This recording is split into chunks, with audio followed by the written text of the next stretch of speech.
Good morning, good morning, good morning, and welcome, welcome, welcome.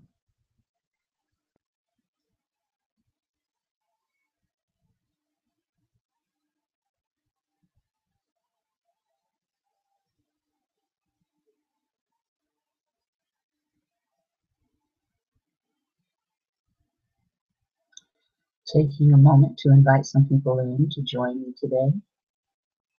I hope that everybody is having a great and wonderful day.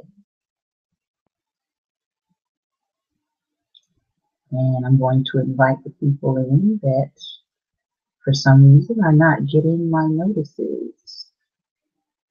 So good morning. Good morning.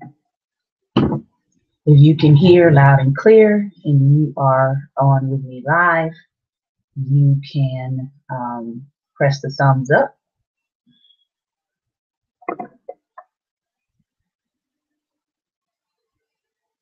There we go.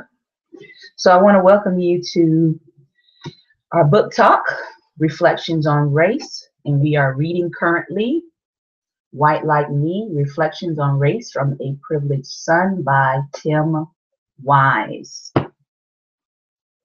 We are also live streaming on our YouTube channel, Church Love 333. Some people have found it more beneficial to go there to watch the live streaming so that it doesn't cut in and out. So you can always check us out there. Church Love 333 is our YouTube channel, and we are there broadcasting simultaneously through that channel.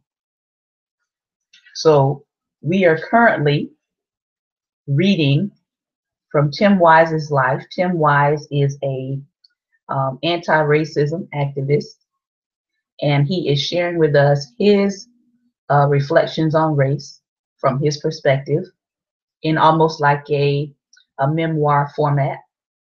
And he's talking about white supremacy, he's talking about racism, he's talking about white privilege. I find it very interesting that these are the things that are part of our national conversation. And most people, as we have this national conversation, most people are frustrated around these topics. And so I always invite people to come join us in these discussions, come join us in these readings, because we are talking about these things head on here. And so you don't have to be frustrated, or you don't have to feel as if no one is discussing these particular things. We are discussing them from a Judeo-Christian standpoint. Even though we are reading someone, Tim Wise is, I won't go into his faith background, but he does talk in his memoir about being Jewish and basically being Jewish culturally, as opposed to being a person who follows the Jewish faith. But he does go into his breakaway from the faith and why that happened. So we're going to start back here.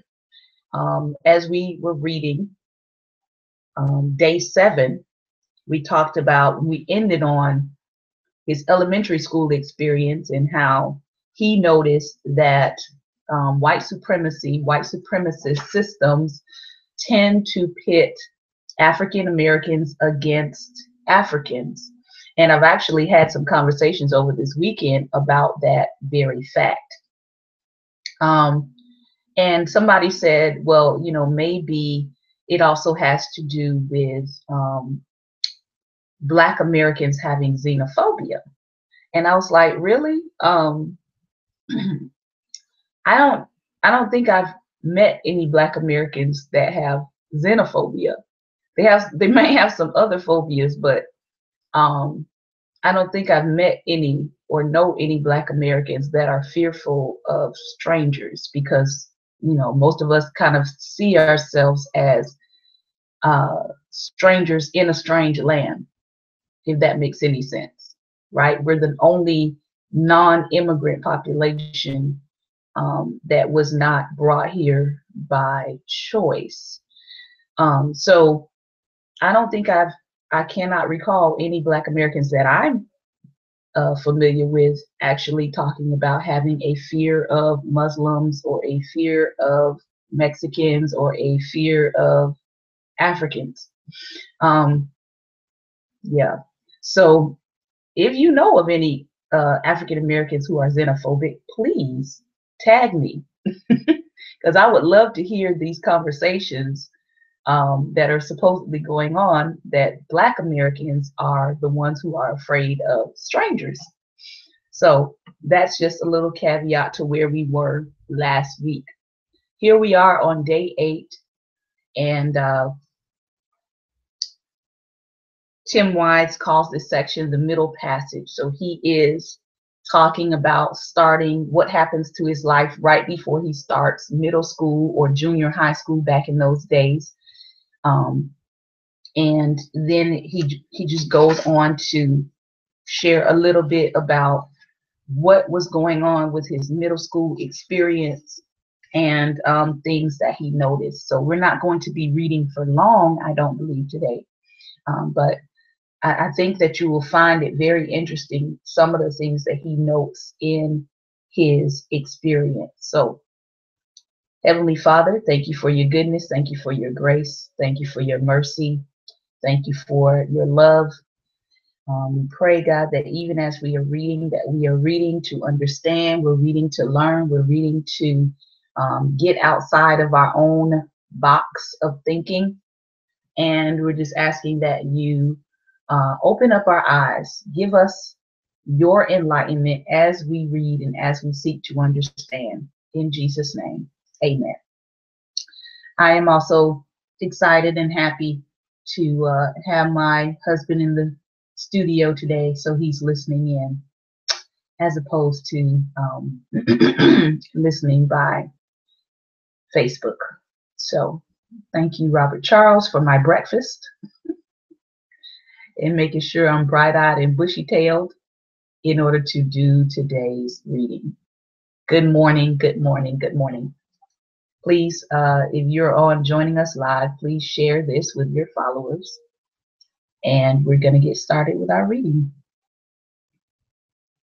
There were exactly 8 weeks left before the start of junior high school. Good morning to the pastors and apostles coming in this morning. There were exactly 8 weeks left before the start of junior high school that morning of July 6th, when I was awoken by the sound of my mother opening the apartment door to retrieve the Sunday paper from the hallway. Though I had heard the door open, I tried not to wake up, preferring to linger in bed a while. I closed my eyes, hoping to fall back asleep, only to be shaken a minute later by my mother's cry. "Oh no," was all she said. I instantly knew that whatever was wrong had something to do with the newspaper she had just opened, and that whatever it was didn't concern national politics or the Iran hostage crisis, which was in its 9th month. I scrambled out of bed and opened my door, afraid to learn what had happened, but curious. When I got to the living room, I saw my mother crying. She turned away, hardly able to look at me. "What happened?" I asked as my stomach tightened, clenching around an abdominal hernia I'd had since infancy. My heart was pounding so hard that I could feel its beat throbbing throughout my body. Before she could answer, a ringing sensation began in my ears, as if my body was somehow trying to prevent me from hearing the reply to my question. She looked up, her eyes welling with tears, and delivered the news. "Bobby Bell is dead." I heard her, but somehow the words failed to register. It simply made no sense that Bobby, whom I'd been friends with since preschool at TSU, could be dead. It wasn't conceivable that Bobby, the 12-year-old who had coined that word douche and push to describe the middle school teacher's car, could be gone. Bobby was one of the people I'd liked best all throughout school. We'd become close friends by 4th grade, and by 6th we were constantly to be found in class, the halls, or the lunchroom, playing pencil break or thump, the latter of which was a typically absurd boy game. Bobby had these wonderful knuckles, which almost made an almost drum-like noise when you thumped them. And when the fleshiness of his hand provided extra protection to him, it also protected the thumper. How could this child, my thump rival, be dead? In fact, I was so sure it wasn't the same Bobby that I immediately asked about another Bobby Bell we knew who was a few years older than me and a local Little League legend. You mean Fruit? I asked, that being the nickname of the other Bobby Bell. No, Tim, Bobby. Your Bobby.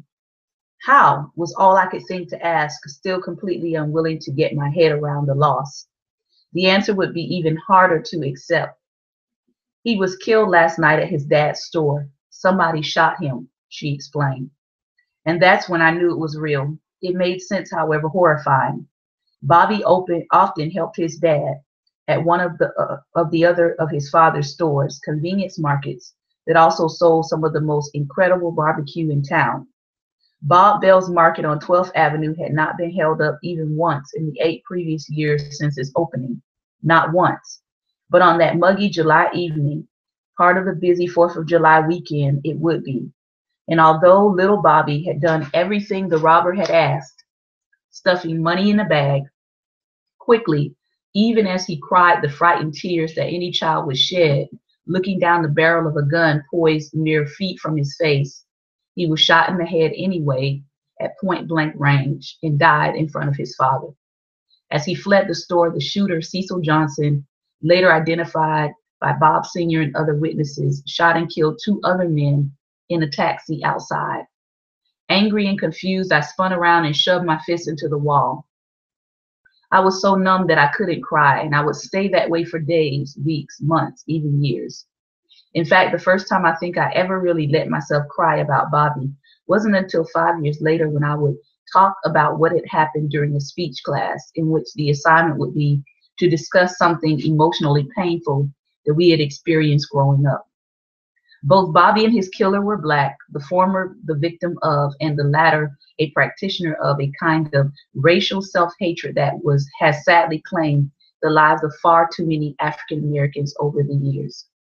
Only someone who had long since given up on the notion of brotherhood could do something like this.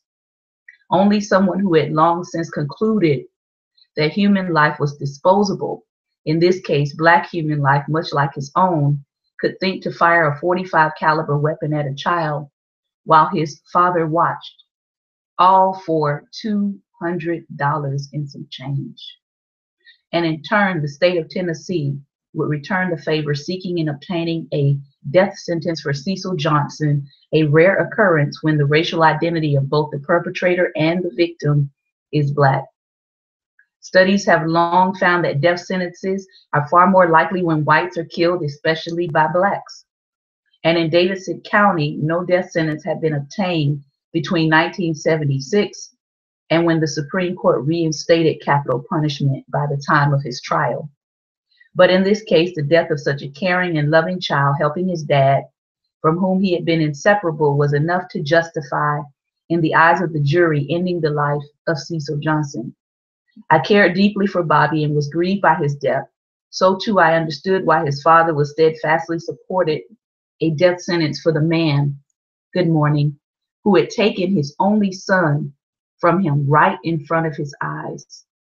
But even then, at the age of 11, I never wanted Cecil Johnson to die. And even now, though I would want to kill personally anyone who murdered one of my children, I steadfastly believe that no matter how much a person may deserve to die, the bigger question is whether the state deserves to kill them. And that calculation, given the inherent class and racial biases embedded in the justice system, is considerably trickier than a simple consideration of what a murderer has earned for himself. So, on December 2nd, 2009, nearly 30 years after Cecil Johnson murdered 3 people, including my friend, the state of Tennessee intravenously delivered to him a lethal cocktail of drugs, ending his life and bringing to a close this chapter in mine. The night of Johnson's execution, as I thought about the waste of 4 lives, Bobby's, the other 2 victims, James Moore and Charles House, and his own, I couldn't help but wonder what kind of a society we are that so readily inculcates the notion of human disposability, whether in individuals who commit senseless crime or in the body politic, which believes against all evidence to the contrary, that by ratifying that same mentality, it will somehow render its citizens safer. Now, In this first section for today, one of the things that Tim Wise points out, which we have covered before, but I'll go over it for the sake of anybody new who may be watching. He talks about a little bit here about the effects of black on black crime, right? And I want to remind people that black on black crime is a term used to deflect from crimes committed by the state against black people. Okay? The correct terminology is actually proximity crime. Proximity crime is the fact that you tend to see crime committed more or at a larger rate against the same group of people that you live in proximity to. So I think black on black crime is like 96% or something like that. It's very, very high. White on white crime is also very high. It's about 83, 84%. But you never hear the media use the term white on white crime because it does not fit the narrative that only black people are super, super violent, so they must be punished. So is black on black crime something that is happening, something that we need to concern ourselves about? Of course it is. There are actually organizations that focus on black crime. There are neighborhoods that march against black on black crime, but you would never hear about those things in the media. Why? Because it's not beneficial for them to talk about the communities that actually are out in the streets that are angry about people, black people killing each other. So when somebody tells me things like, or says to me, well, you all need to take care of your own neighborhood before you deal with X, Y, and Z. No, we need to take care of these things simultaneously. It's not a if or, it's a and but. Okay? But again, as I said, there's white on white crime that's at an alarming rate. There is Latino on Latino crime. There is Asian on Asian crime. But again, you never hear these things being coined that way in the media. Why? Because the media likes to give the impression that it's only black people out here killing each other, when that's not the truth. The truth is most people tend to commit crime against the people they live the closest to. So that's why it's called proximity crime. People tend to commit crime in the areas and with the people they live the closest to. What it does show us is that America is still segregated housing-wise, community-wise, geography-wise. Otherwise, we wouldn't have the term proximity crime. So I just wanted to say that and point that out before I go to my next topic here that he covers that does concern me, and that is when he talks about that this is a kind of, even with black on black crime, that terminology, it is a kind of racial self-hatred. What he points out here is what has happened to your mind to the point where you would give up the notion of brotherhood. You would give up the notion of looking at a person and seeing them as a part of you or as a part of your community, that you would be so devoid, right, of humanity that you would go into a store, in this case, rob that store, get what you wanted, and then shoot the boy, 12-year-old boy, in the head in front of his father. That's racial self-hatred. Yes, even crime is segregated. Yes. But that's what he's talking about here. There is a kind of racial self-hatred. And so we have a couple of things going on in the Black community that lets me know that white supremacy is on autopilot. How do I know it's on autopilot? In other words, once the cog in the wheel has started, I don't necessarily have to stand over you and see that this system keeps working against your mind. One of the ways that we know it's on autopilot is because now the Klan really doesn't have to go into your neighborhood and pull you out of your house and lynch you. You have enough people that are mentally incapacitated to understand that they're part of a community, that they'll do it for them. I don't have to not only lynch you or lynch your children, but there are enough people who have been convinced that their life of their child in the womb is not a life. So all I have to do is put a Planned Parenthood in your neighborhood, and you'll go and kill your own seed. See, I don't have to do it anymore because now I have systems in place, and now I have convinced you that it is better to kill your child than to bring your child into the world. Or I've convinced you to use abortion like it's birth control when it's actually murder. So we talk about external things happening within our community and people or whatever that are coming against our community, but we also need to look at what are some ideologies and what are some doctrines and what are some things that we have bought into about our own people that's causing us to self-destruct. Yeah, it's legal murder systems.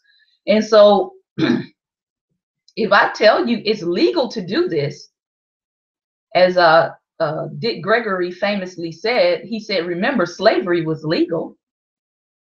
And so these systems have us believing that everything legal is right, or everything legal is morally right. So when we talk about Black Lives Matter, when we talk about do they really matter, we got to ask ourselves, beyond what's happening on a with police killings, right? Extrajudicial killings, that's what they're calling them. In other words, being judge, jury, and executioner on the street and never allowing that person to have a day in court, and that person being killed and then there being no repercussions for it.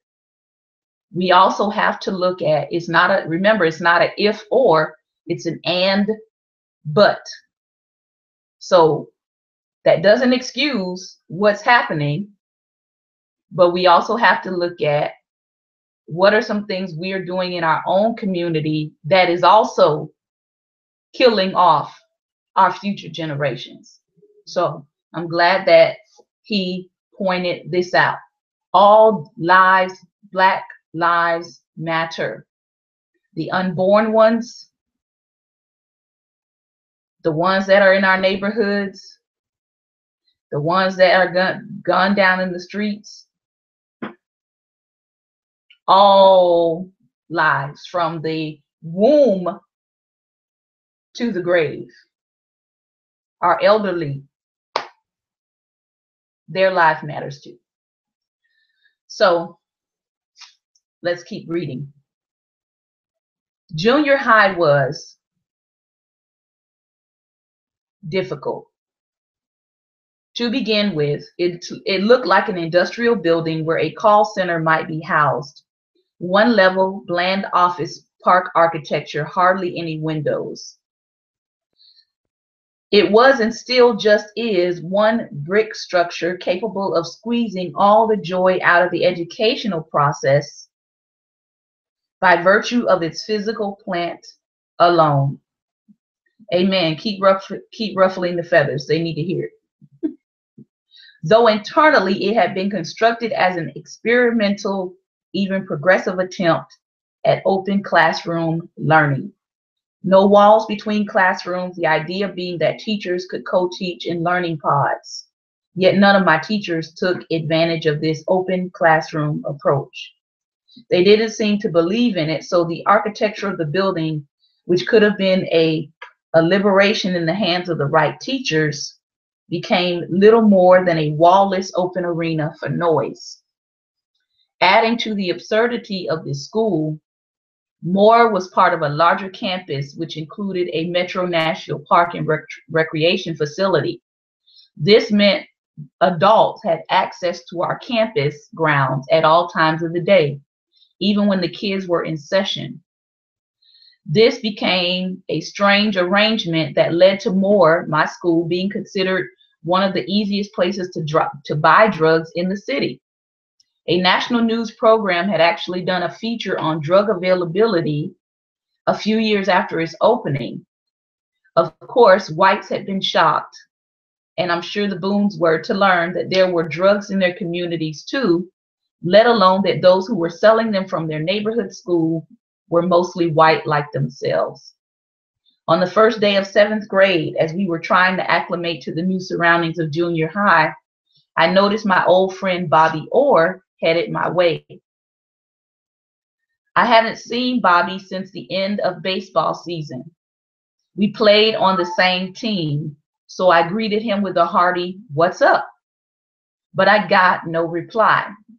Thinking that he hadn't heard me, I repeated myself, "What's up?" This time he looked my way. Welcome, Jennifer. This time he looked my way and his words, spoken forcefully, stung. "Hey man, you know I don't speak to white people anymore." "What?" I replied, not understanding why Bobby might have said something like this to me. He could tell I was hurt, and being a nice guy and a friend, he backed off his previous proclamation of racial separatism. "You know I'm just kidding," he said, laughing a bit. "Oh, okay," I replied, not sure if he was kidding, and thrown for a loop by this discussion of race, in which had started as a fairly simple hello at the beginning of the school year. As it turned out, the exchange would serve as a bit of metaphor for the next 2 years at Moore. The school was so divided racially, with whites, regardless of intelligence. Listen, because we talked about this last week. So he's experienced it in elementary school, and now he's experiencing it again in junior high. He says the school was so divided racially, with whites, regardless of intelligence, being placed overwhelmingly in the advanced classes, and folks of color, regardless of their intelligence, overwhelmingly in the standard classes. That is only a slight exaggeration to say that most days we white kids would hardly see any black students. Perhaps a few in a class here and there, but for the most part, only in the halls between classes or in the lunchroom. This in a school that was about 1/3 African American. So one of the things he's pointing out here is, even though he had black friends before he got to junior high, he notices that his black friends kind of disappear from his school day because of the academic tracking that his school is doing. Now, mind you, because he is a white man who has befriended black kids, who wants to keep those friendships going, he actually takes note of the fact that his black friends disappear during the day because they're not in the same courses, right? They're not on the same academic track, right? And I can say, even myself, I went to a magnet junior high school, and what he's describing pretty much fit what I saw. Like, I was in advanced classes, but there were very few Black people in my classes. And because I had involved parents, I knew good and well they weren't just going to stick me in standard classes because my parents were involved in my scheduling. But I noticed, just as he did, that in these advanced classes, there were very few Black people. And if you saw Black people, you saw them at lunch, you saw them before school, you saw them after school. The only places that I really saw, I would say, my peers, African American, people that were bussed into my school from the hood, I saw them at before school, after school, lunch, if we played a sport together, or if they were in one of my electives, like in art, my art class. Other than that, my classes were, as he said, there were very few Black people placed in these advanced classes. So again, he's showing you and telling you how educational systems are still in place to keep kids segregated, even in the classroom. And as I said before, if you have children, especially once they start hitting middle school, high school, you need to be checking their academic track and making sure that their classes are putting them in a position that should they decide to go to a four-year institution, that they are in fact eligible to go to a four-year institution, and that they don't have to look back on their scheduling and realize that they were bamboozled with classes that did not set them up for a four-year college education. Now, they may choose to do something else. They may choose to go to a two-year college. They may choose to go to a vocational college, a vocational school, but at least they will have choices and options, and they will not be automatically limited by the classes that they chose or that their counselors chose for them. For most white students, this separation wouldn't probably have struck them as all that big a deal, but for me, it was like social death. Most of my friends in those first 6 years of school had been African American kids, with the exception of Albert and two other friends, Zach and Rob, the latter of whom went to a different school. I wasn't really close to any white people. I was having to relearn everything: how to make friends, how to interact with people whose interests were different, how to basically be white again. At first, I probably blamed Bobby and other Black students for pulling away from me. Okay. At first, I probably blamed Bobby and other Black students were pulling away from me, but that feeling wouldn't last long, since it was obvious that the institution was doing the dividing, not the Black kids or the white kids for that matter. This is another key thing he's saying. It was obvious that his school, that the institution of his school, agreed. The institution of his school was doing the dividing. And I'm glad you put that down there, Apostle, because one of the things I talked about in the previous broadcast was the fact that as an educator, it is our responsibility, as much as lieth within us, to make sure that kids are aware of what is available to them. I know I spent some time helping students find scholarships, go into the school library, look at the scholarships that are available. When I saw counselors not giving the Black children the same information of what scholarships were available through the school, right? I would take those kids that I knew were interested in four-year college aside and say, hey, you need to go talk to your counselor. If your counselor is not giving you the proper information on scholarships, you need to take that information to your administrator. Let her know that your counselor is not doing their job. Let your parent know that they need to be involved in speaking with your counselor and getting you ready for whatever track and direction that you're trying to go in life.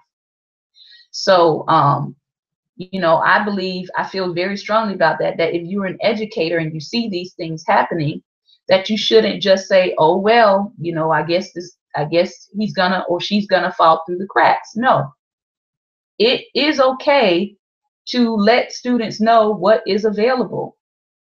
There are scholarships available through schools.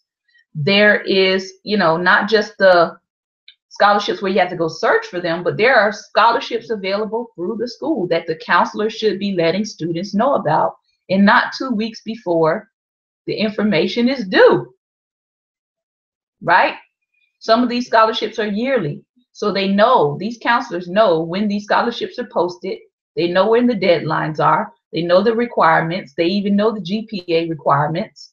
So you want to have people working with your child that wants the best for your child, and it's not just want to give your child, the basics. And I saw a lot of that happening, and unfortunately, some of the counselors, because they were tenured, didn't feel like they had to change what they were doing. Awesome. Presence is important. And so one of the things that Tim Wise notes here, he noted that even as a student, he noted that the institution was doing the dividing. The way that they were setting up the schedules for the students was causing them to be segregated. So even though segregation is against the law, people who are interested in keeping segregation going know how to get around the laws. They know how to schedule a school to where Black children and white children and Hispanic children and even disabled children never see each other during the day. Because I've seen that happen where you never see the children with disabilities during the day, like they are, the stepchild of a school's program. So this type of segregation is still going on. This covert segregation is still going on. He says, years later, I would understand the context of Bobby's words to me that first day after traveling across the country and speaking with hundreds of people who'd had similar experiences. Whites and Blacks, typically, who had been close right up until about that same age, and then suddenly the students of color began pulling away, cleaving to themselves. In almost each story, the white person had been confused about why it had happened, but the people of color never were. It hadn't been personal, they would insist, as indeed it hadn't been for Bobby. It was just business. In this case, the business of self-protection and the business of developing a secure identity as a Black person in a society built on whiteness. Our experiences have been so different, our treatment so disparate, that by junior high, we didn't just have much in common anymore. The institution had accomplished what we alone never would have. It had forced us into our racial slots, whether we liked it or not. And Bobby, like the other Black kids, knew where his slot was far before I would realize mine. Now, again, I shared before that the junior high school that I went to was still segregated, and that was in the 90s. But they had decided to bus in gifted kids, talented kids artistically, into the school that I went to. Southwood Middle School is still in South Florida today. Still a magnet school as far as I know in South Florida today. So they had decided to bus in kids from the hood. We had to, of course, go through the admissions process. We had to go do auditions for the arts. And I got into 3 programs. I got into music, photography, and visual arts, and I chose visual arts. And I remember coming to the school, and there were parents standing outside on our first day of school with signs. Okay? This is in the 90s. standing outside of the school saying, we don't want these black kids here. I was trying to find the article on it because I'm quite sure that someone reported on it. But anyway, these parents were adamant about us black kids from the hood not being bused into their school because they were afraid of us being in their neighborhood, which was predominantly white and predominantly Jewish. We were in West Perrine. And anybody knows South Florida, they know where West Perrine is, which is now called Village of Palmetto Bay. We lived in the west across the train tracks. Even though the tracks were no longer operable, there were still tracks there. That separates, is part of that redlining. We lived across the tracks in West Perrine, and we were being bused into a school located in East Perrine. And these parents were like, we do not want these black kids at our school. So when our bus pulled up, there was parents lined up with posters saying they don't want us at the school. That was my greeting for junior high. Hey, welcome. We don't want you here. So we get off the school buses. We go in that day. And I kind of find this part funny now. But you know how parents would always have those stories of how they walk miles and miles to go to school and you all ought to be glad and yada yada. Well, listen. At the end of our school day, when we went outside to go catch our bus to go back to the hood, our bus drivers refused to show up. Yeah.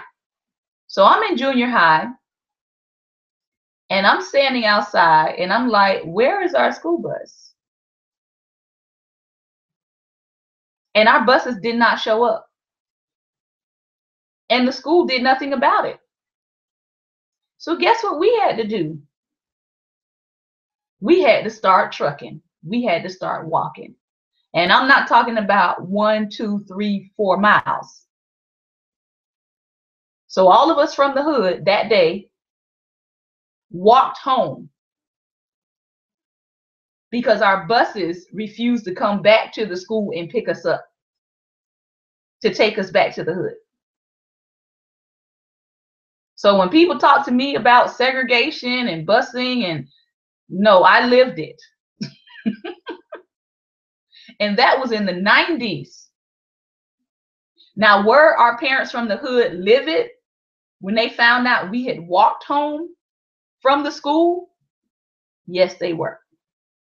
That, I believe, was the only time that that happened. But what it did for me was it let me know, as Tim Wise said here, he still hadn't figured out that there was a difference. He still hadn't figured out that he was being forced into a racial slot yet. But as he said, the kids that were his age that were black, they were not confused at all about what was going on.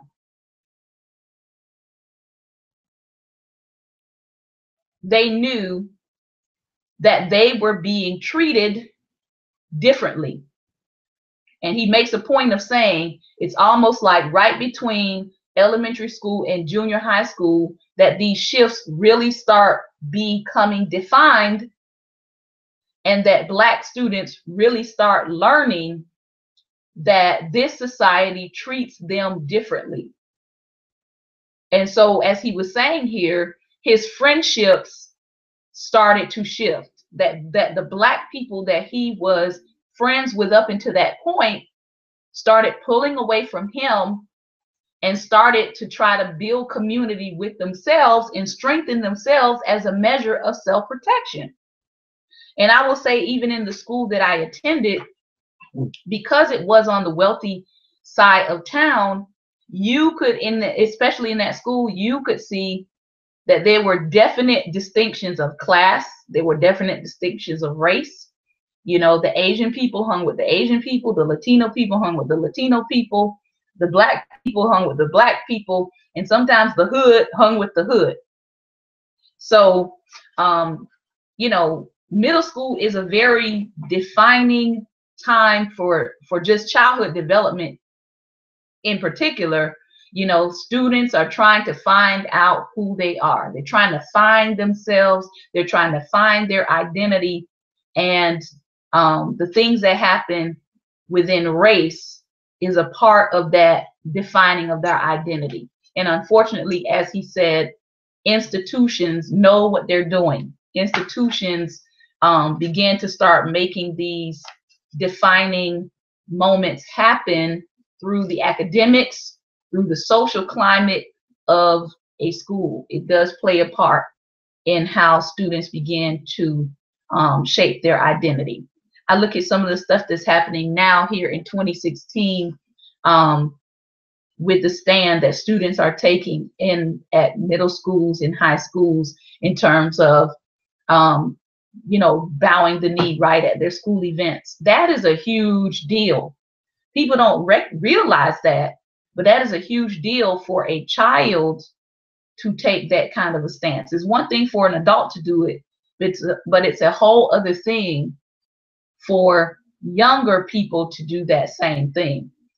Because again, at this particular time in life, they're still finding their identity. They're still shaping who they are and who they're going to be as a person. And so I believe they're very much aware, even as I was aware in 7th and 8th grade. They're very much aware of what is going on, how it's affecting them, how it's going to affect them in the future, and the fact that they are choosing to take a stand and to take a side when you have adults who won't even do that. Yeah. Lets me know that you know, these are things that they are wrestling with, and it'll be something that they will never forget. It will be ingrained in their memory how America responds to Black people, how America responds to injustice, how America responds to people saying, will you stand up? Will you, you know, care about other people besides your own people group? All of this is going to be ingrained in their minds. It's not going to go away. So he says here, within months of beginning that school year, even as I tried to carve out some time with my Black friends down at the park shooting hoops or playing ping pong or going to the pool, it was obvious that we were drifting in very different directions. Still unclear at the time as to what was happening and why, it sent me into an emotional tailspin for the better part of the year.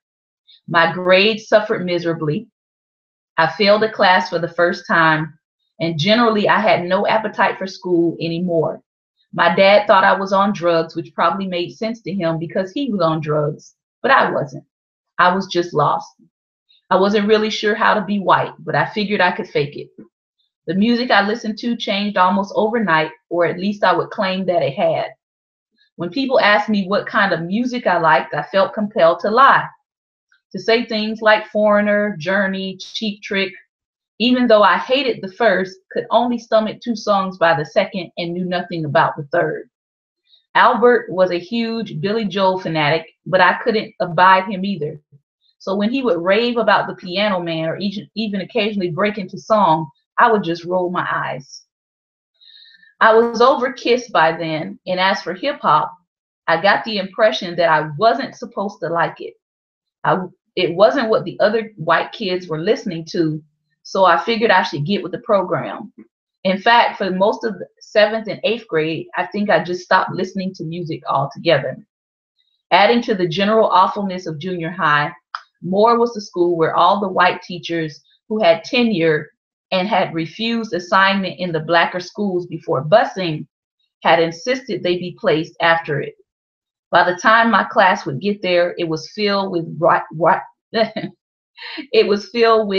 right-wing teachers, unlike any public school I've seen since.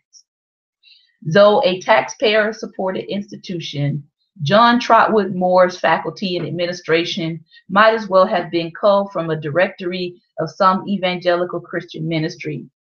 There was a teacher who told Albert that his father, a devout Christian and church deacon, was likely a communist for taking him to see certain movies, and another who penalized me on an 8th grade paper concerning the subject of school prayer because I wrote about Our Father who art in homeroom, which I thought was a pretty clever topic. The only exceptions to the right-wing rule at Moore were 2 black teachers I had while there, who were the only teachers in the school from whom I ever learned anything valuable: Milton Kennerly and Barbara Thornton. Mr. Kennerly, my geography teacher, made a lasting impression on me when explaining that Western concepts of civilization were subjective and that the term should not be used when referring to the U.S. or the industrialized world, especially not in relation to non-Western societies that have their own social and cultural understandings of what a good society should look like. We use the word civilization, he said, to mean materially wealthy and technologically advanced, even though material wealth and technology are often used for uncivilized, unethical means, he explained. It is the only lesson from junior high that I remember.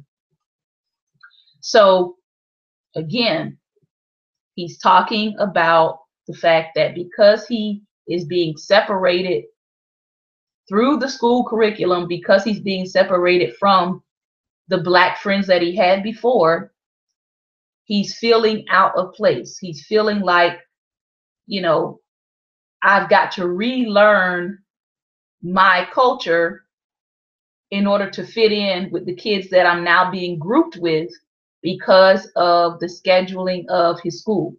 Remember, children are spending 40 hours a week not with their parents.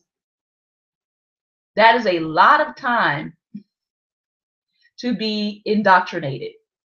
I'm just going to put it where it is. That's a lot of time to be indoctrinated. That's a lot of time to have your thought processes challenged by a school.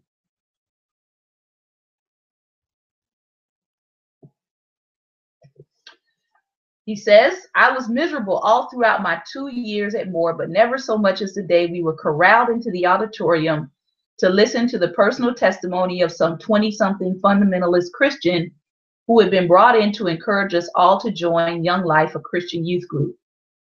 Exactly.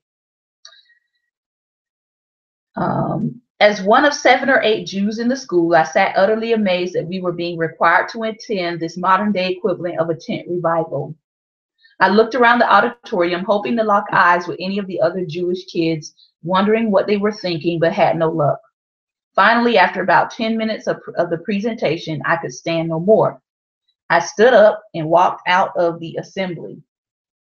A few seconds after exiting the auditorium and not really knowing where I intended to go, I was met in the hallway by the principal, Paul Hood.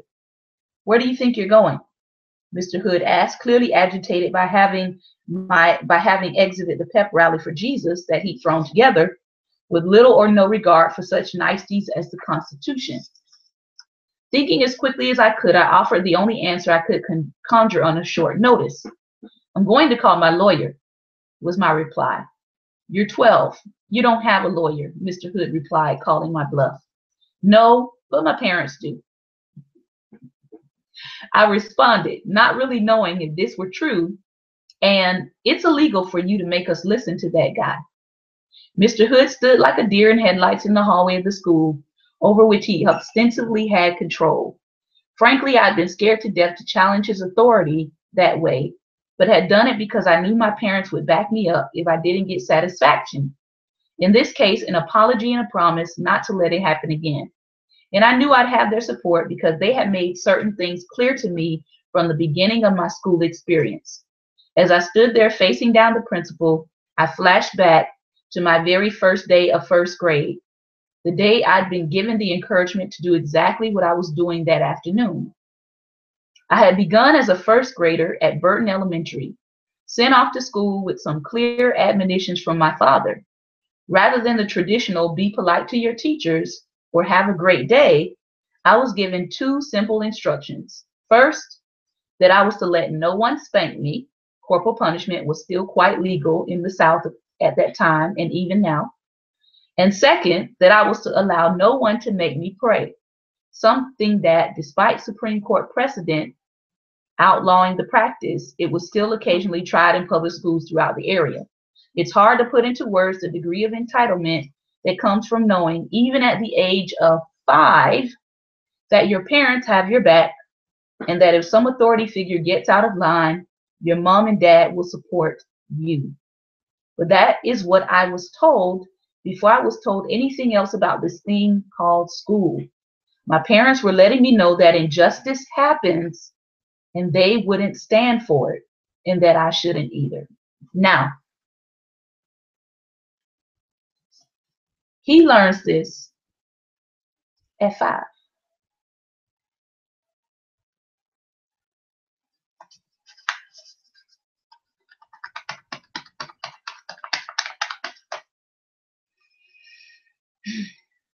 Let me just say this. As a person who has been in education for 15 years, that is probably some of the best advice his parents ever gave him. As an educator who taught K through 12, who has to be in control of your classroom, you will run into educators that don't treat children like they're human, like they have rights.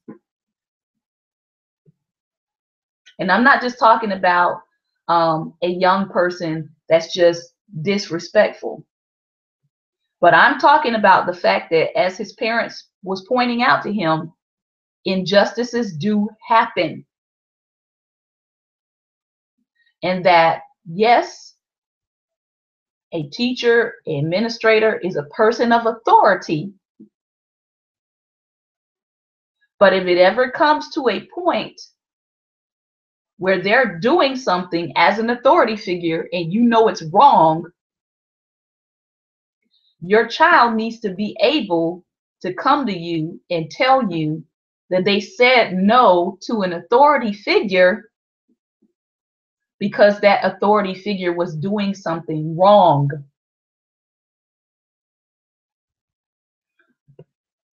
Unfortunately, in the society that we live in, you have corruption in public schools, you have corruption from administrators on down. So knowing this, it's kind of dangerous in this day and age to send your child into a system, listen, that is godless, and tell your child, do whatever they tell you to do. Okay, I know I lost some people right there. I know I did. But in this society that we live in, it is dangerous to send your child into a godless system telling them just do whatever they tell you to do.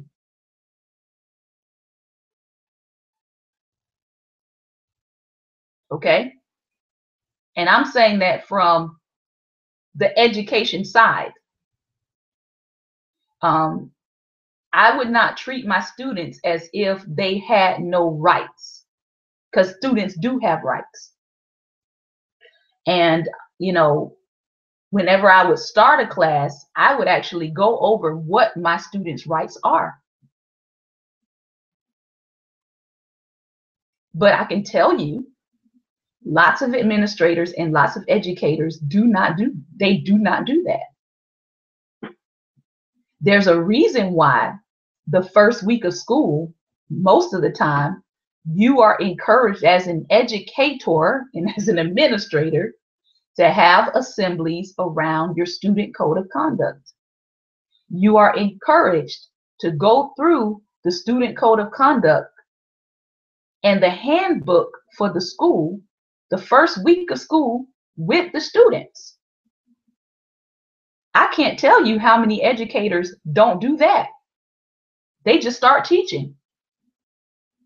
But I believe that a student can feel more confident about your role as a authority in their life, and they can feel more confident about their place in that school when they go in understanding what is their responsibilities, what is expected of them, and on the flip side of that, what is expected of your administrators, and what is expected of your educators, and what is it that they can and cannot do to you.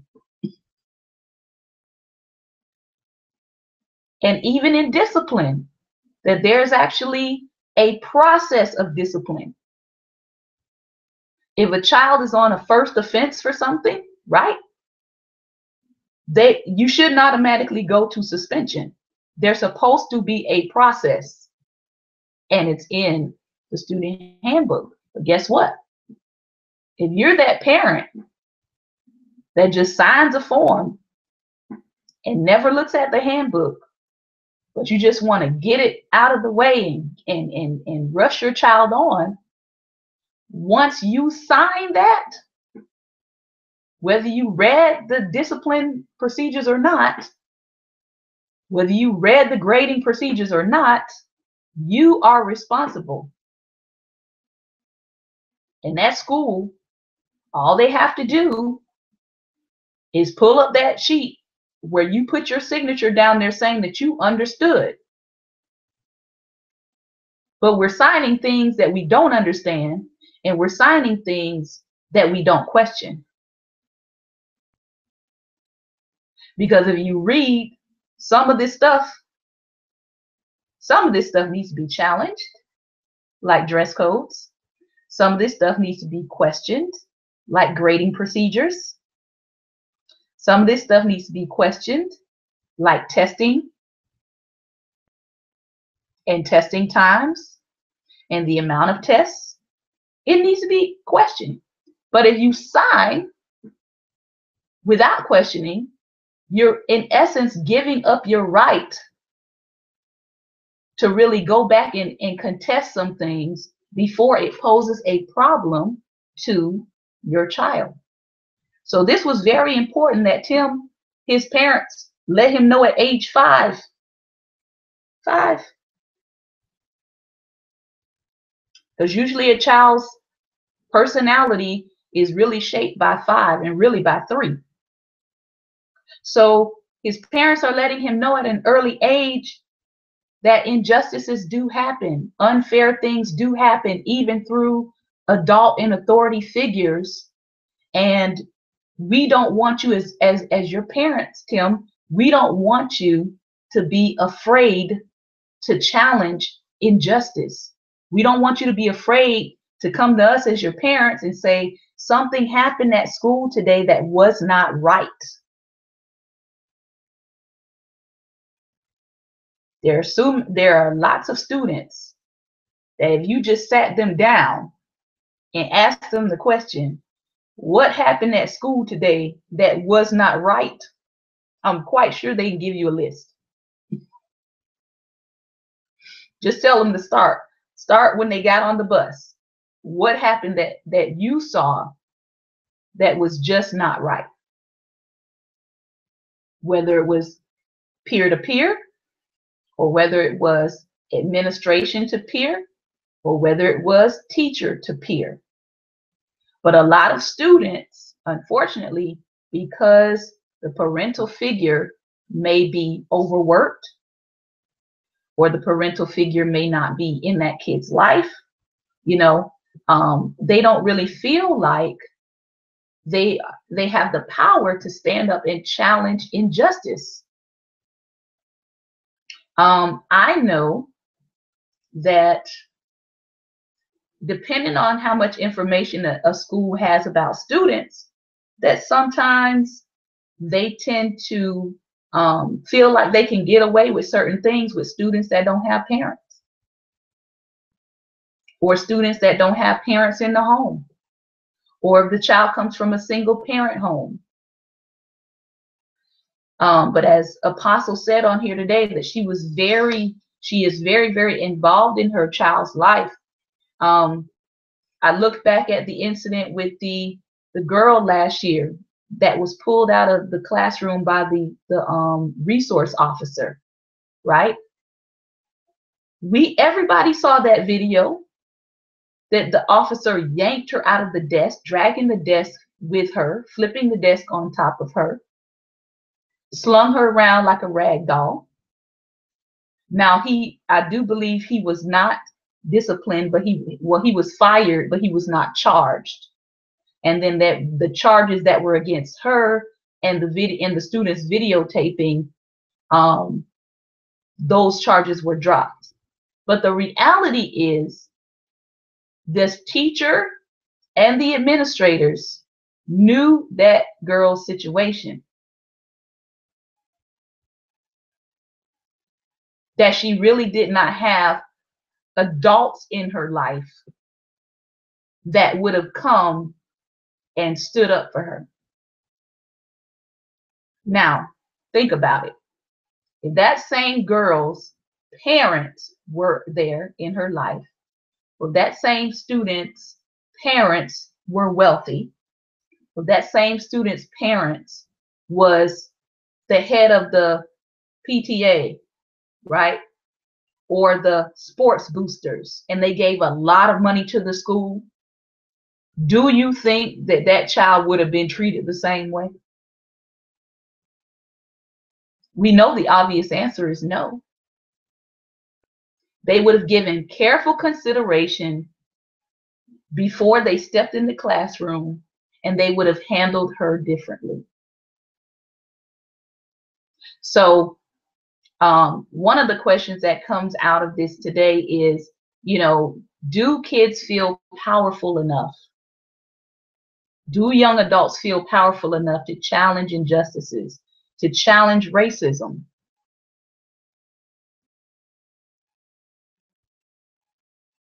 Ask your child, what happened today in your day that you felt or saw wasn't right? And then listen to them. Some schools do have video. Some schools have video and audio to see and hear what is happening in the classroom. I highly recommend it, because if you're a teacher doing what you're supposed to do, that actually helps you as the teacher doing what you're supposed to do.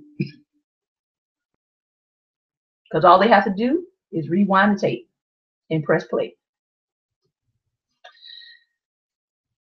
I'm going to read this last section here as we close for today. So standing in front of Mr. Hood, I felt powerful. And while I would like to take credit for the bravery that animated me in that instance, it was white privilege for me that made the difference, far more so than some inherent courage on my part.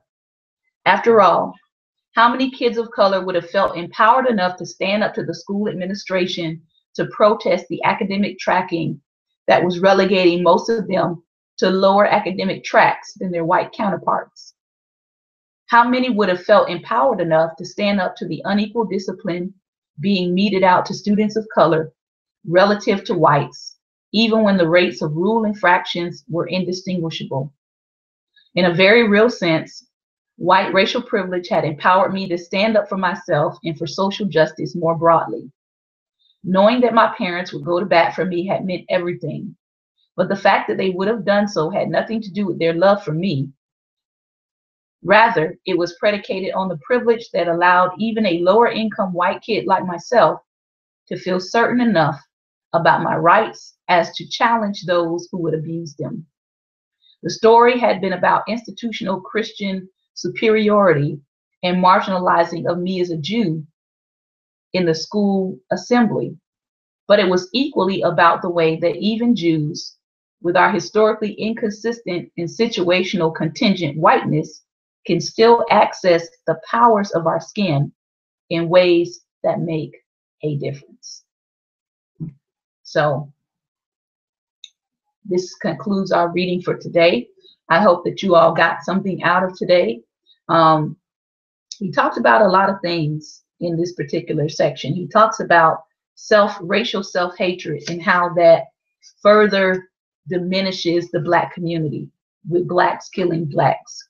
He talked about skipping school because of the fact that the academic tracking was taking him away from all of his friends he had grown up with, that even though they were in the same school, because of academic tracking, they were being racially divided and sent to lower level classes while he was being sent to the advanced classes.